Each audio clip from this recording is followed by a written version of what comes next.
भंजो भो चापा और मेटो तात जनक परे।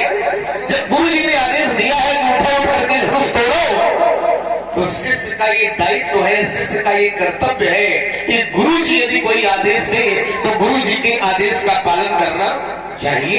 यही धर्म है, यही मानवता है। और फिर हमारी संस्कृति भी तो यही है, माता पिता गुरु प्रभु के बादी और विनयी विचार करी सुख। माता जी, पिताजी, गुरु जी, भगवान यदि हमें कोई आदेश देंगे तो उस आदेश का हमें पालन तत्काल ही करना चाहिए, क्योंकि हमारी संस्कृति ये रही है कि प्रातः काल उठे रघुनाथा और माता पिता गुरु नामी। हमारे यहाँ माता पिता और गुरुजनों का सम्मान करने की संस्कृति है, ये हमारे संस्कार है। और गुरु जी ने आदेश दिया है कि उठो, तो उठ करके धनुष तोड़ो।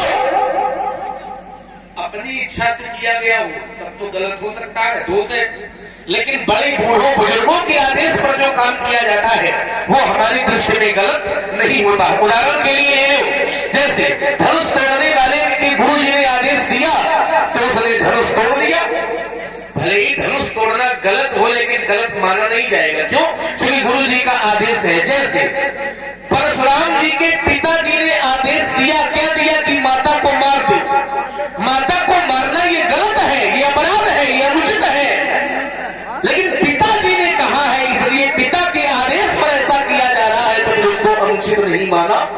परशुराम पितु आज्ञा राखी और मारी मात लोक सब साखी। क्योंकि पिताजी ने आदेश दिया है तो पुत्र का ये दायित्व बन जाता है, अनुचित उचित विचार उदज जे पालई पित बैल तते भाजन सुख सोयस के बसई अमरपति।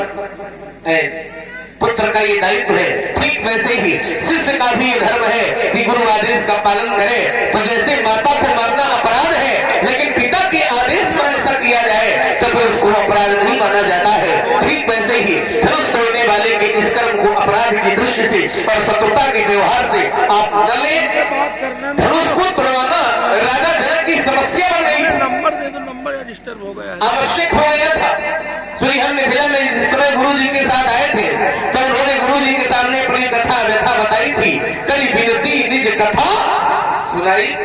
तो कथा में उन्होंने बताया था कि हमारी पुत्री सीता जिस समय विवाह के योग्य हो गई तो सीता को देख करके सीता के रूप पर न जाने कितने राजा मोहित हो गए और सीता को राजा जनक से मांगने लगे कि अपनी पुत्री सीता हमको दे दो। और विशेषता ये थी कि सीता को ही नहीं मानते थे, सीता के साथ साथ इस धनुष को भी मानते थे, क्योंकि ये दिव्य धनुष है। तो दिव्य धनुष भी मानते थे और सीता को भी मांगते थे।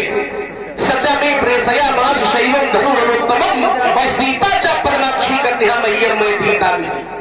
तो राजा सुधर्मा ने कहा कि हमें बड़ी कन्या दे दो और धनुष भी दे दो। तो संसार का कोई भी पिता बिना जांचे परखे अपनी पुत्री का विवाह किसी के साथ नहीं करेगा।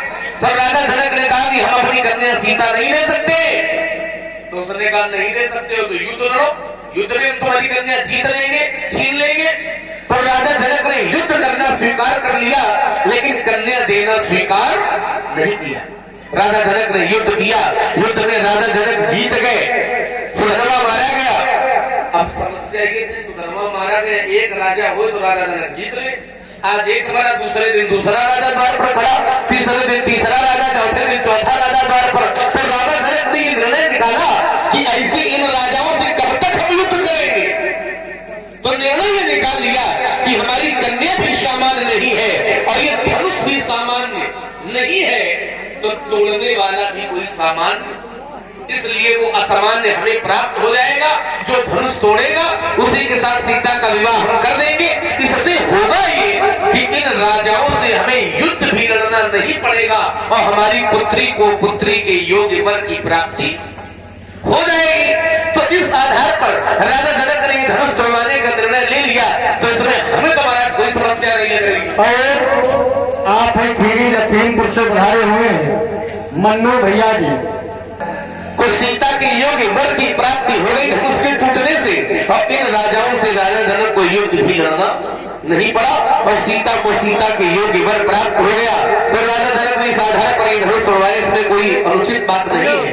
धनुष टूटा है महाराज तो सब लोग प्रसन्न है, दो चाप खंड में ही डाले और देख लोग सब भय। धनुष के टूटने से सब सुखी है और जिससे सब सुखी हो जाए वो काम तो अच्छा होता है। और आप है डॉक्टर तेजभान सिंह भैया जी, आपने भी 21 रुपए से सम्मान किया है, बहुत बहुत धन्यवाद। साधु। जिससे सब प्रसन्न हो जाए वो कार्य तो बहुत अच्छा होता है महाराज। और महापुरुष लोग होते भी ऐसे ही है जो अपने लिए नहीं जीते बल्कि दूसरों के लिए जीते। अब आप तो भगवान शंकर कैसे से हो?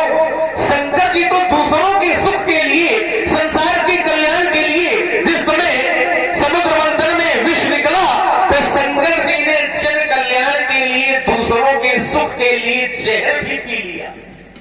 जहर भी पी लिया भगवान शंकर ने, क्यों? ताकि दूसरों को सुख मिल सके, समाज का कल्याण हो सके, समाज में सुख शांति बनी रहे।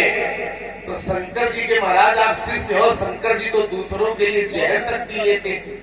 आप धनुष टूटना सहन कर ले, क्रोध विरोध न करें। आज तो एक ही धनुष टूटा है। हमने अपने बचपन में न जाने कितने धनुष तोड़े, पर आपने कभी ऐसा क्रोध नहीं किया जैसा क्रोध आप आज कर रहे हैं। बहुत ही तोड़ी ललिताई, लेकिन कबों न अचरी स्कीम बसाई, कभी आपने ऐसा क्रोध नहीं किया। तो क्या धनुष से आपको ममता है? और यदि धनुष से ममता है तो ममता का कारण क्या है? क्योंकि जो श्रेष्ठ लोग होते हैं वो ममता को छोड़ देते हैं, वो तो अपनी ममता केवल भगवान से जोड़ देते हैं। लेकिन आप इस धनुष से ममता कर रहे हैं, तो धनुष से ममता करने का कारण क्या है? यही धनु पर ममता के ही हेतु, इस धनुष पर आपकी ममता का हेतु क्या है वह मैं जानना चाहता हूं। राजकुमार लक्ष्मण, तुमने 3 परिस्थितियों को जन्म दिया। एक परिस्थिति यह है कि जनक विवश थे, जनक के सामने कोई विकल्प नहीं था, तो जनक ने धनुष पर प्रहार कर लिया। राजा सुधर्मा ने जनक से सीता को भी मांगा, धनुष को भी मांगा। राजकुमार, इस कथा में केवल अंतर इतना है कि तुमने बताया कि जनक ने प्रण बाद में किया है और राजाओं ने आक्रमण पहले किया है।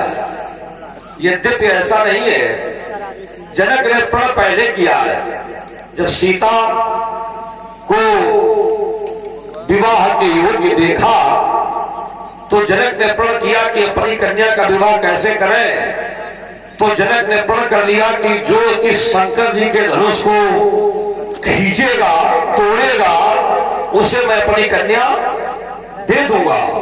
तो जनक के इस प्रण को सुन करके अनेकानेक देशों के राजा मिथिला में आने लगे। उन राजाओं में जो ये सुधर्मा था ये भी आया।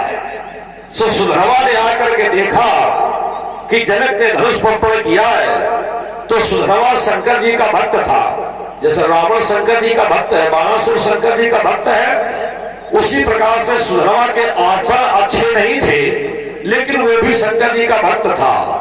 तो उसने विचार किया कि शिव भक्त हूं मैं और मैं इस धनुष को तोड़कर सीता से विवाह करूं, ये उचित नहीं है। क्योंकि मेरे आराध्य का धनुष हमसे टूटे तो मैं धनुष को तोड़ूंगा नहीं। और दूसरी समस्या ये है कि सीता से विवाह हम ना करें, ये हो नहीं सकता है। सीता से भी हम विवाह करेंगे लेकिन जब तक धनुष नहीं टूटेगा तो विवाह नहीं होगा। तो सुधर्मा ने निर्णय लिया।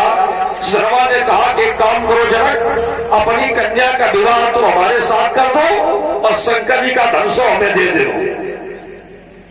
क्योंकि सुधर्मा जानता था कि जनक ने इसको तोड़वाने का प्रण कर लिया है और वो शंकर जी को आराध्य मानता था।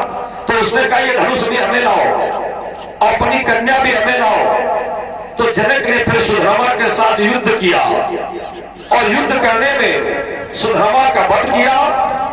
और सुधर्मा की नगरी पर जनक ने अपने भाई का राज्याभिषेक किया।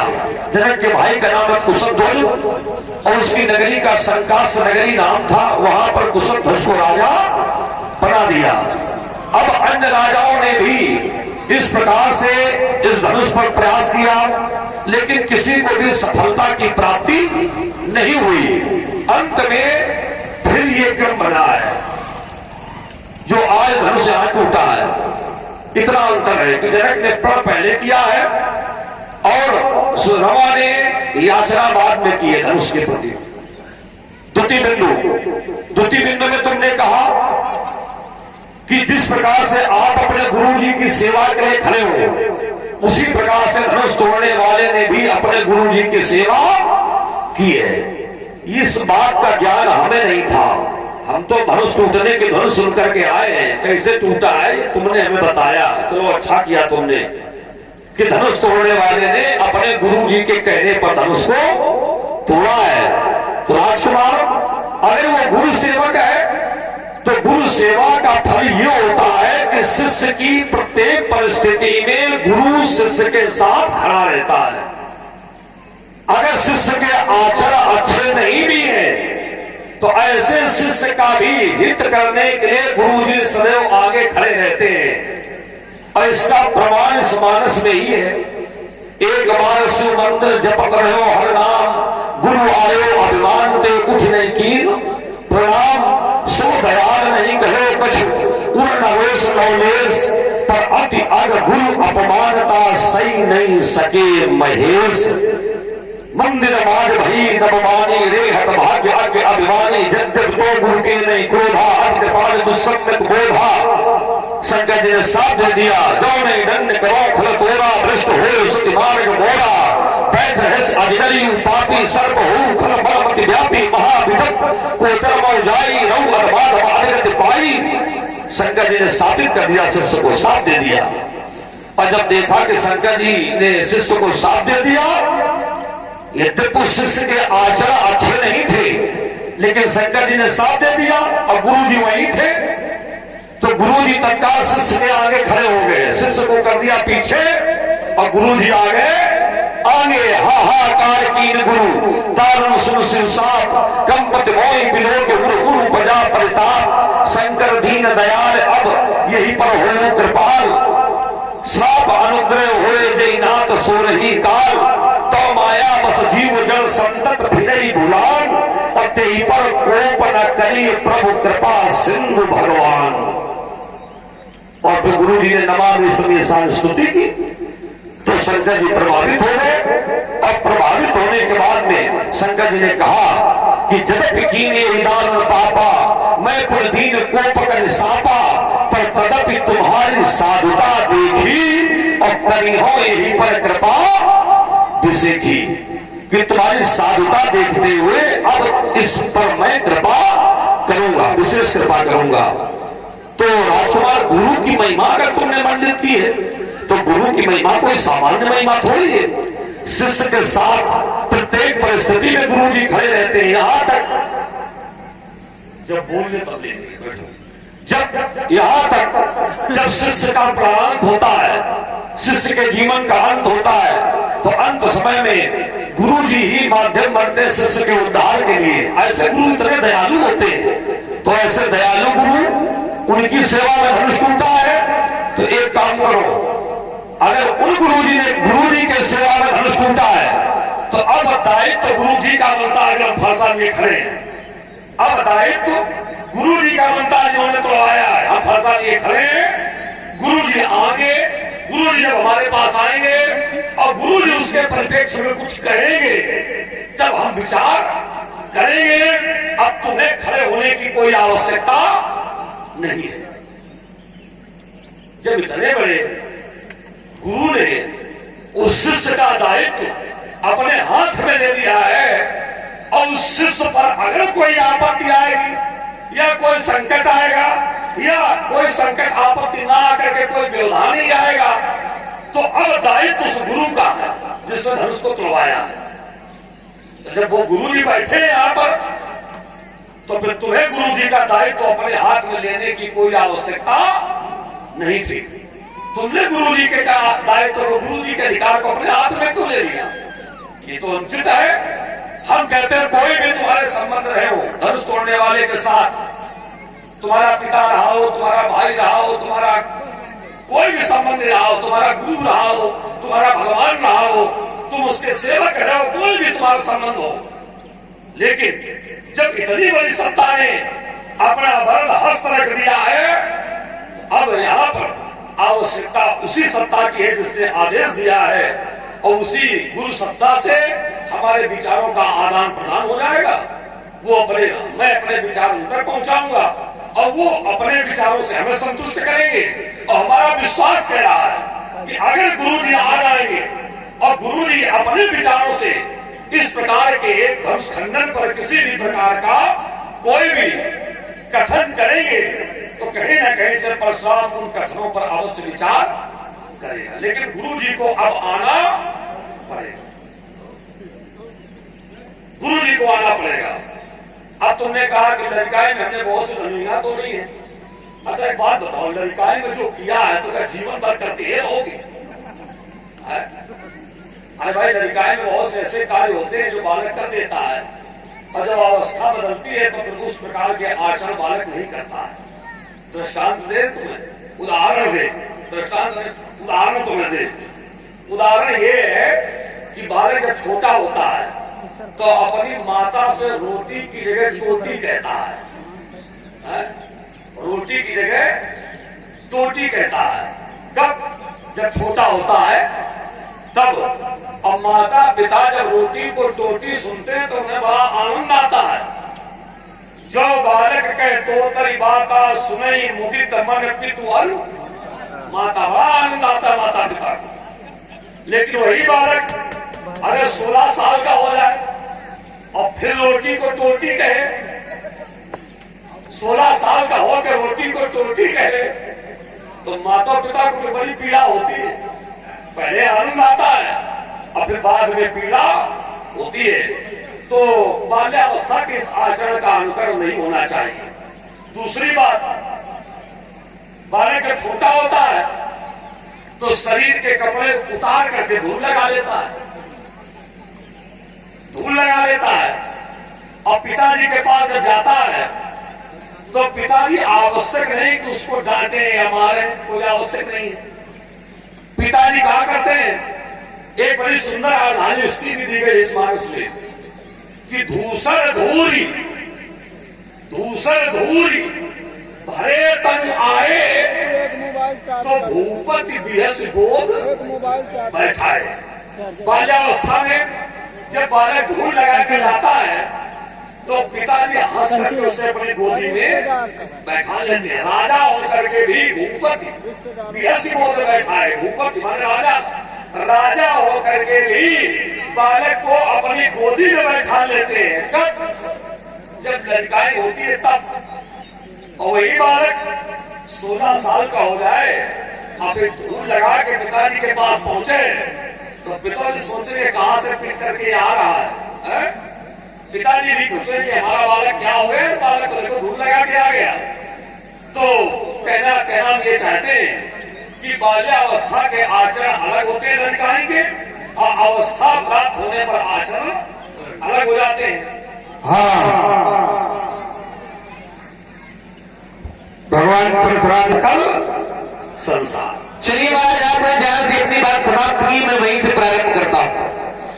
हमने कहा धनुष से ममता क्यों? उन्होंने कहा तुम्हारा शब्द चाहे जो कुछ कहो, लेकिन हमारे क्रोध विरोध का कारण केवल इतना कि हमारे भगवान शंकर जी का है, हमारे भगवान का ये धनुष है और हमारे भगवान के धनुष को तोड़ा गया है, इसलिए हम क्रोध और विरोध कर रहे हैं। देखिए महाराज, धनुष भगवान शंकर का है और जो लोग ये बैठे इनको मारने के लिए कह रहे हो सो लेगाओ बिहाई समाजा और न तुम्हारी नहीं है सब, तो क्या शंकर जी का केवल धनुष है क्या?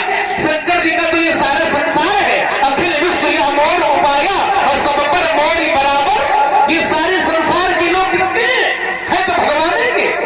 शंकर जगत बंद जगदीशा असुर नर मुनि सब नावत शीशा, ये सब भगवान शंकर के हैं। धनुष शंकर जी का है और राजा जनक ने धनुष तोड़ाया है। तो राजा जनक किसके? राजा जनक किसके? राजा जनक भी तो भगवान शंकर के ही भक्त है।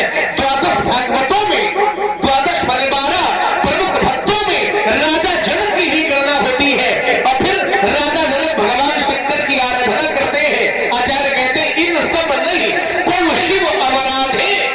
राजा जनक ने शंकर जी की आराधना जितनी की है उतनी तो किसी ने नहीं की है। पर जैसे धनुष शंकर जी का है, ऐसे ही ये लोग शंकर जी के हैं। जिसने धनुष तोड़ा है वो भी भगवान शंकर का परम भक्त। राजा जनक ने धनुष तोड़वाने का प्रण किया, राजा जनक भी भगवान शंकर के परम भक्त, और जिन्होंने तोड़ने का आदेश दिया है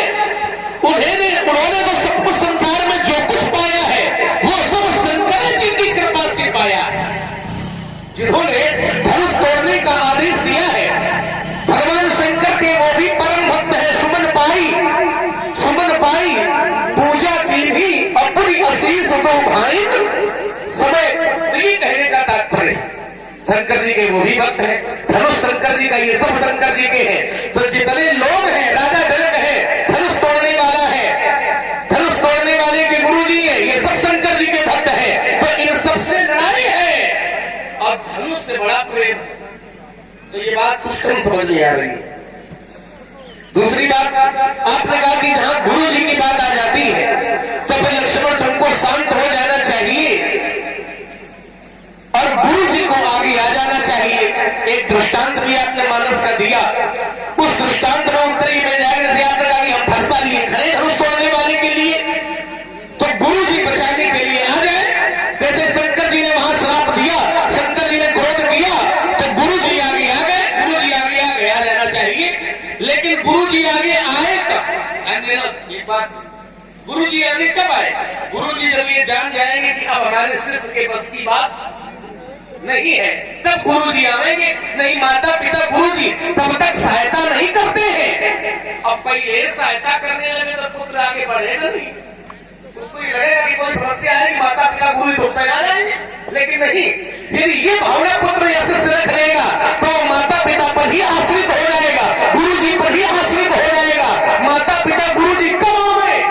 जब बच्चा गिर जाए तब उठाने आवेंगे, और जब बच्चा खड़ा है कोई समस्या नहीं है तो कैसे आ जाएंगे उठाने? उस दोहे में ही उत्तर मिल जाएगा। देखिए, जिस समय भगवान शंकर ने श्राप दिया, शंकर जी ने क्रोध किया, तो दोहा आपने पढ़ा था। क्या पढ़ा था? गुरु जी कब बचाने आ गए?